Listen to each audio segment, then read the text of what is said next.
Welcome back to Daybreak on Trust TV. Well, now we'll take a look at our second issue of the discussion for the morning. And it's talking about sports, football in particular. And the European transfer market ends today. And different players have changed clubs since the window opened early in the summer. Now, we're trying to bring you the analysis of the business done so far. For instance, in continuation of its rebuilding efforts, Manchester United, for example, got released players like Paul Pogba, Juan Mata, and Nemanja Matic, and welcoming Anthony Casemiro, among others. Now, we have joining us in the studio, Trust TV sports presenter, producer, extraordinaire, Adeni Ajishafe. Right here in the studio. All these accolades for me? Yes, all for you. Then, all right. So, transfer window. Today is deadline day. They were still having some transfers coming in very late. The latest big one we heard was Wesley Fofana to Chelsea for like 70 million on a defender. And so, what's your general analysis of the transfer window this Okay, first of all, let's start with, let's look at figures. Right now, about 1.7 billion pounds have so far been spent on transfer this summer. That shows that there's an upward improvement in the graph of transfer compared to that's after COVID, post-COVID now. It means it's booming, it's getting better. In 2017, thereabout, it has the biggest, 1.43, that's 430 million rather, pounds that is spent. But right now, 1.7, that means that's an upward movement. And it shows that really English Premier League clubs are really going to the market to buy players. Yeah, even though some are rejecting, but some are coming. We've seen a lot of Premier League splash the cash. Even Arsenal, that you're known to be conservative when it comes to transfer markets, actually dipped into the win market this time around. Manchester City, Chelsea, we've already talked about, and Manchester United as well. Now, just like we have mentioned, if you calculate the number of players so far acquired in EPL alone, about 143 players. English Premier League, and you look at, wow, how come England rather, you look at players moving, why some are rejecting, some are actually coming. And if you look at the deadline today, Germany, Spain, Italy, France, all of them tonight. Although earlier than, let's say, England now by 11, you have Spain, you have Germany by 5, you have all of them are battle ready, running around to see that rush hour, they call it rush hour. You begin to see clubs running around, panic buying, and also it will also be included. But right now, I think EPL, despite the fact that some players have refused to come due to some reason, but really they're still doing well when it comes to business of selling and buying players. Now for Chelsea, they really need striker, and according to the news filtering in that before today ends, they are really running after a striker and also a midfielder, because right now they've gotten defense enough, so let them go to the market. Really need a top line. There's a player called Alvarez, a Mexican.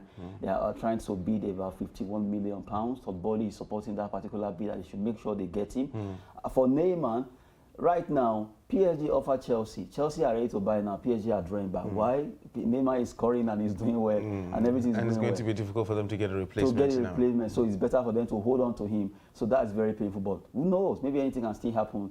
For Manchester United, they've got Malaysia, they got all the players they wanted. Anthony is coming. Probably that deal will be sealed today, finally. And you look at for Ronaldo, well, that might just not happen because of some issues here and there, and you just have to look at, well, let me just stay and enjoy football. It's a simple issue. Nobody wants him. That's interesting. But what's happening to the Osimhen deal? Today is up, tomorrow is off. I don't think Osimhen will be coming. Oh, okay, interesting. Let's just say that way. I think Osimhen will be coming. Because I think his move was tied to Ronaldo moving the other way. Swapping, loan, 100 million euro and all that. But really, from the way it is, I don't know how they would do it, that they can beat time. And it's even obvious that Napoli are not ready to let go their talisman. So interesting. That's just the point. Well, you talked about the English Premier Leagues doing better. We have seen big money bags move into the ownership. We saw how much Newcastle has splashed in this transfer window alone, and they are willing to compete with the top guns when it comes to spending, because they also want to return to their glory days. We know that TV rights are doing better. They are now spraying matches from Friday to Mondays to give us much room for most of the matches to be live on television. What are they doing in the English Premier League that seem to be making even small teams, go for some of the finest and expensive players, as against even what big teams like the Barcelonas of this world can afford? To be candid, no matter how you want to say it, really, despite whether we believe he's hyped or not, but really it's very, very amazing to look at the English Premier League as kind of example of how other leagues want to copy. How do they do this business that despite the fact that we know, they are hyping players, but yet they keep making a lot of money and people still want to go there because, one, the publicity is very, very huge. If you play it even in the championship, third tier, even fourth league, be rest assured, the fame you gather can actually be bigger than somebody playing La Liga Santander or somebody playing Italia Serie A. Why? Focus, the press, the way they push the league, the way the TV right, as you mentioned, the jersey sales, the noise, the boisterous noise, supporting, making sure that this league, it might not be as, like somebody was saying yesterday, that Spanish La Liga is more valuable. I was like, well, agreed. But the but there is, the kind of publicity that English Premier League generates, that support alone from English press, it's enough to make players want to come there to come and play. I think it boils down to packaging. Yeah, like how you package it very well. Like one, how do we say in Nigeria, sugar coated, whatever. The way they package it, the icing on the cake of this, everybody want to come there. Oh, England, let me go there. Because they know that even if you cough, it's going viral. Exactly. So that alone makes you very popular. So to be candid, the package of EPL, let me borrow that word from Ibrahim, really has made EPL to be very, very scintillating. Talking about the transfer windows, a number of Nigerians have made moves in this current transfer window. We've seen movement across continents, we've seen movement across leagues, and it's the final day. You told us we should not look forward to Osimhen. Which other deal do you think will likely happen as far as Nigerians are concerned? It could be Sadiq Umar, but even before I got he's also already picking forms and scoring goals. He's doing well with Almeria, but from the way it is, the news actually a bit dicey. Some are saying it has collapsed. Some are saying, well, there's still hope. A 20 million euro move from Almeria to Real Sociedad to actually replace Alexander Isak, the one they sold to Newcastle. Yeah. And if cost me a serious pain yesterday, by the way. Yes, scale through. That would be nice. But I would really love him to move to, at least that would be an upward movement of performance. You can't compare Sociedad with Almeria when it comes to placing the two clubs. That's not, well, let's talk about Sadiq Umar. Any other one? I also saw another rumor, because gossip a lot in transfer. Samuel Chukwueze, that he could be moving from Villarreal, but we wait to see if that will be happening to Everton. I still don't know how, at times they will just test the market to see the reaction. Agents just test the water. Agents try it and see what's going to be the reaction of people. So far, for Nigerians tonight, between now and 11 o'clock, I don't know, like I mentioned, maybe Sadiq Umar, if it's possible.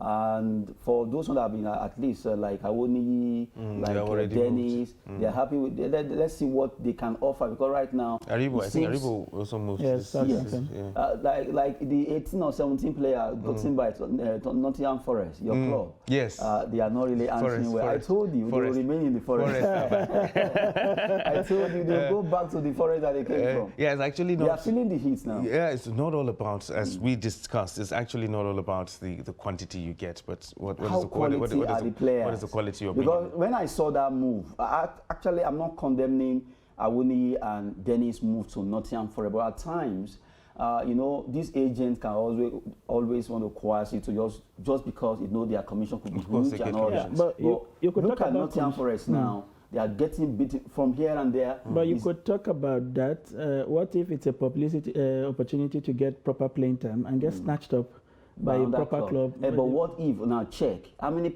matches now that they've played full 90 minutes? They just started the league, right? But now we started seeing them on the bench. It's not supposed to be so. And when you 20 million euro, 17 million, and you expect this player at least to go straight both of in. them are strikers. Let's see what they can do. And when you buy like 19 or 18 players, you already have players on your roster. That means how many players you actually have in the squad. No, they actually most of the players that qualified them to EPL, they were on loan. So most of them are back to their clubs. But still, rotation is going to be a problem. And even like I was telling someone, this coach can even be confused because he's new to most of the. Yes, they just got them before they know this is a defender. But who will I even? Because we saw it with Fulham a few seasons ago. They came, they spent a boatload of money, but they still went down. So, but I don't think that's going to happen to Forest. Well, who knows? Maybe if they can clear the Forest enough. That won't happen to Forest. Wesley Fofana, 70 million. How good a buy is that? Because we've seen players who have gone for big monies, and at the end of the year, let's just call it. Let's put it out there. Maguire, he went for a lot of money and he's not cutting it. Wesley Fofana to Chelsea, is that a good move? Well, from the way I see it, I think despite the hype that surrounded the buying of Maguire and also moving to Manchester United, which didn't go well, the marriage was a bit kind of sour. But if you look at Fofana's case, I think I see him as kind of in the mold of Kante. You know why? Humble player who really wants to achieve something. He's not coming because he wants to go and prove a point. No, you know he's good enough. It's a good deal for Chelsea. Just that, I just hope, because they have so many defenders, they have got so many players. Now they need a striker who, after defending, after playing well in the midfield, somebody needs to put this thing behind the goalkeeper and score for them. They need someone. So for Fofana's case, well, I think Leicester knows how to do business. £70 million is not is not a small pie, but right now I expect Fofana to at least click with Chelsea. Talking about people who may likely do business, we've seen that Liverpool has struggled since the beginning.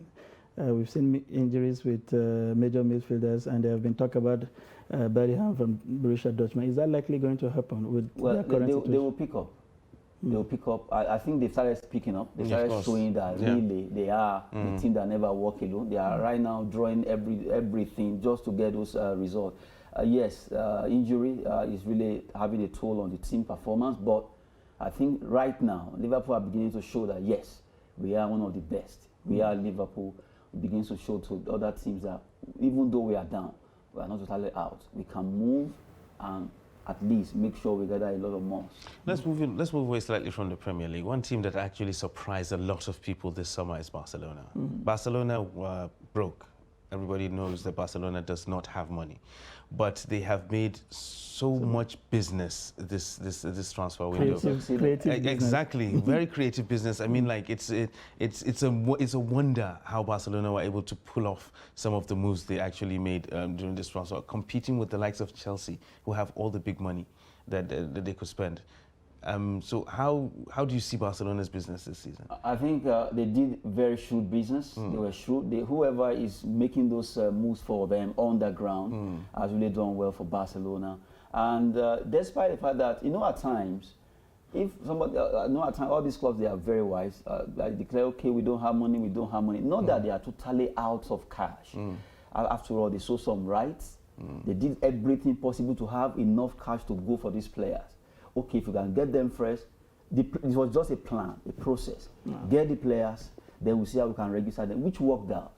They went out, what can we sell? It's like you have something that you can dispose of to get something that will actually give you more value. Okay, we can sell this right, we can sell this, we can sell this. So virtually so many things. And that gave them some cash. They went out, they bought those players they really wanted.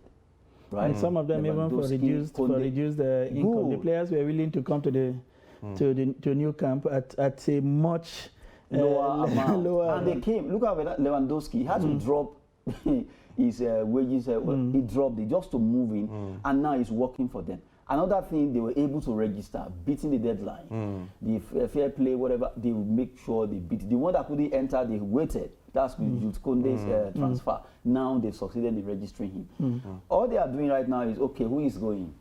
Who has, okay, if you are not going to stay, if you are not going to leave, you are going to reduce your money.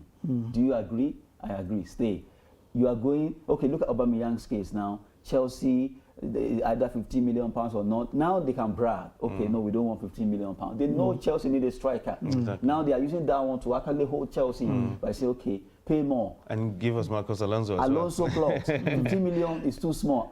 Exactly. And I'm sure right now they are negotiating seriously to get Aubameyang, and that's why they are making it look like they don't want to sell him. But Really, they do. want to But sell they do want to sell. They want to sell him. In fact, more than They ready to actually sell. need to sell him. Exactly. So for Barcelona, I'll give them a thumbs up for at least going to the market and able to turn things around against all odds. Yeah. Finally, before you go, one country that seems to amaze me every transfer season is the German league. They are not always in the news for buying the highest priced players or whatever, but somehow the consistency from especially their flag bearers at the Champions League or the Europa League are top notch. How do they manage to stay consistent with top quality players and not exactly the big spenders when it comes to transfer window? I think just like you, I will pick a word from what you said, consistently. So that shows that German league, they've been able to all this while make sure, okay, what do we do? Let's adopt this style of get the players very young or go to academy, get them very young. We can at least project these players. Buyers will come, will sell at a very huge price. We make more money. We have enough money in the bank, more liquid that we can easily buy. And they don't make much noise. You know, like I said, the way the press hyped players in England, the German press are a bit quiet. You don't even know most of this until you see the player coming to or going to a bigger club. Like, oh, this is a player, oh, this particular player. But right now, really, you just have to appreciate the German style of business.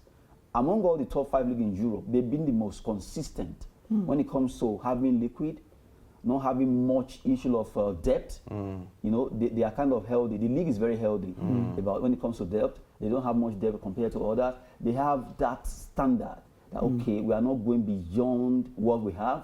We spend, despite the fact that Bayern even have enough cash, they are still very careful. The FFP rule, that's financial fair play rule, they always want to stand by it. Now, you look at some clubs trying to make sure they can reduce that financial fair play. PSG now, they are in trouble. They are trying to see how they can balance their books, but they don't do that in Germany. It was a serious balancing act when it comes to financial fair play and, of course, buying the right players at the right time for the right price. Adeni Ajishafe, it's been a pleasure having you on the show this morning to discuss the transfer window. We hope to have you again to discuss maybe mid-season so that we can actually have a review and see what's going on. No problem. Just make sure you bring the business. Definitely, the business will be there. All right, so this is how we're going to wrap it up on Daybreak this beautiful Thursday morning. Let's do it all again tomorrow. I am Ibrahim Yusuf. It's a pleasure to have you allow us come into your living room for free. I hope we have served you value in the last 2 hours. Continue to stay with Daybreak on Trust Television as we return tomorrow with more exciting package. I am Sunday Michael Ogu.